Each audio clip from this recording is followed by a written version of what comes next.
Hello. Bobbattu అంటే ఒకప్పుడు ఏ పెళ్ళిళ్ళకో పండగలకో పబ్బానికో తినేవాళ్ళం. ఇప్పుడు ఆ మాత్రం బొబ్బట్టు తినాలంటే పండగ పెళ్ళే రావాలా? ఎప్పుడూ చేసుకునేలా కాకుండా కొంచెం డిఫరెంట్గా, ఎలాగో మామిడికాయల సీజన్ వచ్చింది కాబట్టి బొంబాయి రవ్వ మామిడికాయతో బొబ్బట్టు ఎలా చేసుకోవాలో చూద్దాం.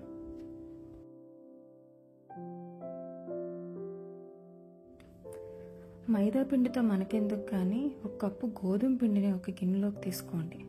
ఇందులోనే 2 స్పూన్లు నెయ్యిని వేసుకొని చిటికెడు ఉప్పుని కూడా వేసుకోండి. దీనికోసం ఒక అరకప్పు వేడి నీటిని వేసుకోండి. కాలుతుంది కాబట్టి కొంచెం చూసుకొని స్పూన్తో కలుపుకోండి. కొంచెం చల్లారిన తర్వాత చేత్తో మెదుపుకొని ఇంకా కొంచెం నీళ్లు పడతాయి కాబట్టి ఇంకొంచెం నీళ్ళని వేసుకొని మెత్తని పిండి ముద్దని చేసుకోండి. ఇలా చేస్తే అంటుకోకూడదు. ఇప్పుడు బొబ్బట్టులోకి అవసరమైన పూర్ణాన్ని చేసుకుందాం. ఒక గిన్నెని పొయ్యి మీద పెట్టి గిన్నె కొంచెం వేడెక్కిన తర్వాత 2 స్పూన్ల నెయ్యిని వేసుకోండి. 1 కప్పు బొంబాయి రవ్వను కూడా ఇందులో వేసుకుంటున్నాను. అదేనండి, సూజీ రవ్వ వేసి బాగా వేపించుకోండి.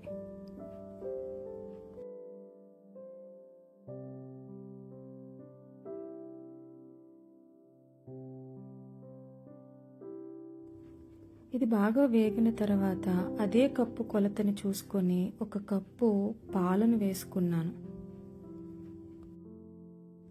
బొంబాయి రవ్వ కాబట్టి మామూలుగానే తొందరగా ఉడికిపోతుంది. ఇప్పుడు ఇందులోనే నేను అదే కొలతతో 1 కప్పు మామిడి పళ్ళ గుజ్జును వేసుకున్నాను. దీనికి కొలత అంటూ ఏమీ ఉండదు, మీకు నచ్చితే ఇంకొక అరకప్పు వేసుకోవచ్చు. ఇప్పుడు ఇది మెల్లగా సిమ్లో పెట్టుకొని ఉండలు లేకుండా మెత్తగా మెదుపుకోండి. ఇప్పుడు అదే కప్పుతో 1 కప్పు బెల్లాన్ని తీసుకుంటున్నాను. మీరు కావాలి అంటే పంచదార కూడా వాడుకోవచ్చు.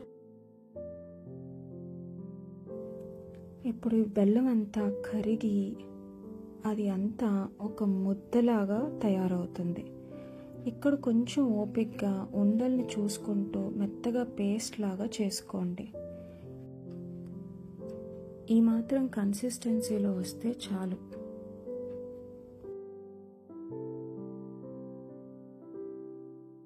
ఇందులోనే కొంచెం ఇప్పుడు చేతికి కొంచెం నెయ్యిని రాసుకొని చిన్న చిన్న ముద్దలుగా చేసుకోండి.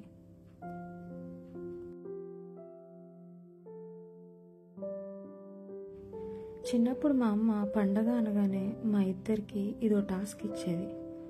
1,00,000 కండిషన్లు. అదేంటంటే అన్నీ రౌండ్గా రావాలి, చిన్నగా ఉండకూడదు, మరి అలా అని పెద్దగా ఉండకూడదు. ఈ రిక్వైర్మెంట్స్ అన్నీ మీట్ అవ్వాలి అంటే ఒక చిన్న సైజ్ PhD చేయాల్సిందే. ఐ థింక్ అందరు అమ్మలు అలాగే ఉంటారనుకుంటా.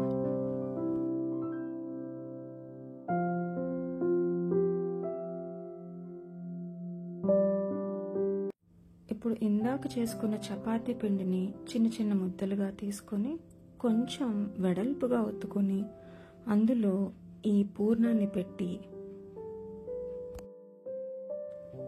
కొద్దిగా నెయ్యిని అరిటాకు మీదో లేకపోతే ఏదైనా కవర్ మీదో రాసుకొని దాన్ని నెమ్మదిగా ఒత్తుకోండి. మీరు ఎంత పలచటిగా చేయగలిగితే అంత మంచిది.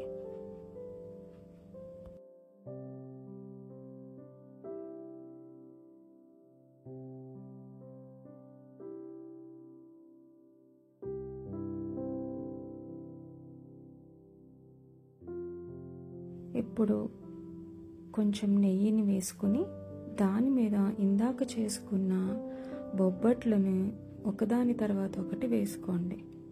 నేను ఎలక్ట్రిక్ స్టవ్ని వాడుతున్నాను.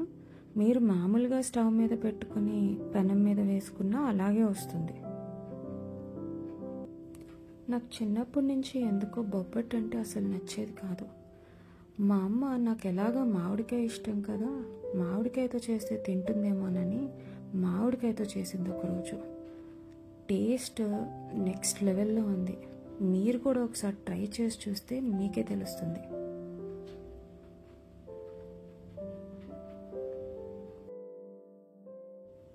మధ్య మధ్యలో కొంచెం నెయ్యిని వేసుకుంటూ అటు ఇటు దోరగా కాల్చండి.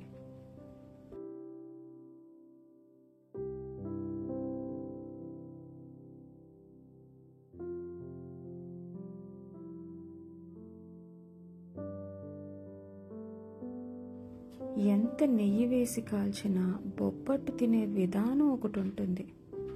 బొబ్బట్టుని నేతిలో ముంచుకోవాలా, నెయ్యిని పట్టుకొచ్చి బొబ్బట్టు మీద వేయాలా అన్నట్టు ఎలా పడితే అలా నెయ్యిని వేసుకుని తినేయచ్చు. బొబ్బట్టు సందడిలో పడి మర్చిపోయారు, అదేనండి. కొంచెం లైక్ చేసి, చాలా షేర్ చేసి, ఒక్కసారి సబ్స్క్రైబ్ చేసుకోండి.